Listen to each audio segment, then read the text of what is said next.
Hello सबैजनालाई आज म अर्को भिडियो लिएर आएको छु। यो भिडियोमा भने मलाई आजकल धेरै न्युजहरू देखेपछि चाहिँ कस्तो बनाउन मन लाग्यो र आज फाइनली मैले टाइम पाएँ बनाउनको लागि। जो कोही पनि बाहिर आउने अब सोचमा हुनुहुन्छ बाहिर आउने भनेर पुरा प्रिपेयर गरिरहनु भएको छ या कसैको प्रोसेस भइरहेछ या कसैको फिक्स भइसक्यो आउने भने प्लिज हजुरहरू चाहिँ मेन्टली फिजिकली प्रिपेयर भएर आउनु होला। बाहिर अरूको भिडियोलाई सेटल भइसकेकोहरूको भिडियोहरू हेरेर या फोटोहरू हेरेर नलुटाउनु होला। बाहिर गएपछि त कस्तो रमाइलो हुने रहेछ नसोच्नु होला।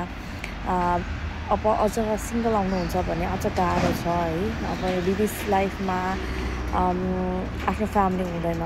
नेपालमा कतिजना अब कति फ्यामिलीहरूमा डिपेन्ड हुन्छ, कुनै रेस्पोन्सिबिलिटी नलिएको हुन्छ, धेरै कुराहरू हुन्छ। नेपालमा जस्तो छैन बाहिर है। कोही बाहिर आउँदै हुनुहुन्छ भने प्लिज लाइक एकदमै प्रिपेयर भएर हुनु क्या, फिजिकली पनि मेन्टली पनि।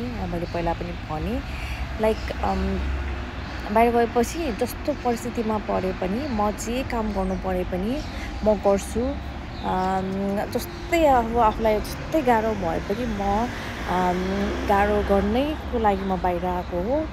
म यसरी नै अब काम गर्छु या केही गर्छु भनेरै बाहिर आएको हो भनेर चाहिँ त्यसरी अगाडि बढ्नु क्या है। अब कोही चाहिँ कति अब हुन्छ, कतिलाई कति फ्रस्ट्रेट भएर कतिजना अब मैले आजकल धेरै नै न्युजमा देखिरहेको छु, सुसाइड गरेको त्यो न्युजहरू आइरहेछ। त्यो देखेर हामी यत्तिकै अब भिडियो हेरेपछि हामीलाई कति रुन आउँछ। झन् म यसो सोच्छु उहाँहरूको फ्यामिलीहरूलाई झन् कस्तो भयो होला होइन, गाह्रो हुन्छ नि त।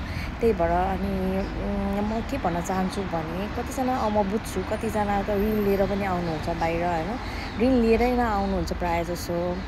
अनि तिर्न सकिँदैन, सोचे जस्तो हुँदैन बाहिर आउँदाखेरि, देन फ्रस्ट्रेट भइन्छ। ला अब मैले कसरी तिर्ने भनेर सोच्दै फ्रस्ट्रेट भएर आफ्नो लाइफ गुमाउनेसम्म निर्णय लिनुहुन्छ। तर म कोही फ्रस्ट्रेट हुनुहुन्छ बाहिर आएर या त्यस्तै प्रब्लम छ भने म के सल्लाह दिन्छु भने एटलिस्ट आफ्नो फ्यामिलीलाई सेयर गर्नु होला। पैसा भनेको त्यही हो, आज छ भोलि छैन भन्ने स्थिति हुनसक्छ। पैसा त्यही हो, पैसाको रिजनले चाहिँ आफ्नो ज्यानसम्म लिने भन्दा पनि आफूले जोसँग आफूलाई सेयर गर्न, कसैलाई अब सेयर गरेपछि मन हल्का हुन्छ, सेयर गर्न कोसिस गर्नु।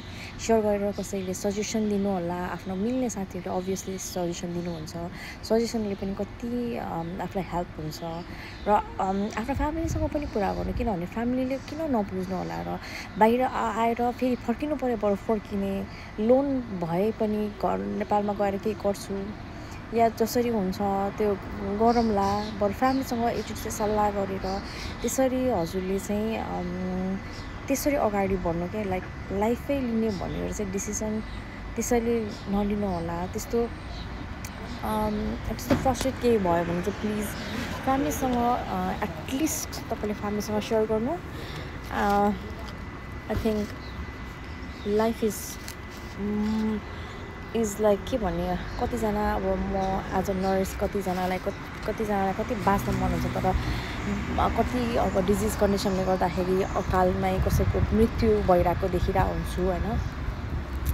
तर प्लिज आफ्नो लाइफ चाहिँ एकदम प्रिसियस छ क्या।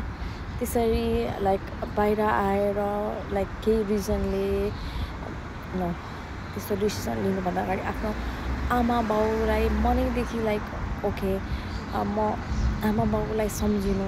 आमा बाउ मात्र नभए आफ्नो फ्यामिली मेम्बर अरू हुन्छन्, दिदी बहिनी जति पनि फ्यामिली मेम्बरहरू हुन्छन्, उहाँहरूको बारेमा सोच्नु। होइन मैले त्यस्तो डिसिसन लिनुहुन्न भनेर सोच्नु, सजेसन लिनु, आफ्नो कोसँग सेयर गर्न सकिन्छ त्यो गर्नु। त्यस्तो डिसिसन लिनुभन्दा अगाडि 1000 बार सोचेर मात्रै लिनु होला। त्यो न्युज हेर्दाखेरि मेरो आँखाबाट आँसु सरेर आइहाल्छ क्या। झन् त्यो फ्यामिली जुन फ्यामिलीले लाइक भोगेको हुन्छ, झन् उहाँलाई कस्तो गाह्रो हुन्छ भने एकदमै त्यो सोचेर पनि एकदम गाह्रो हुन्छ कहिले मलाई हेर्दाखेरि। So please everyone be strong, त्यही भन्न आएको। Thank you, by.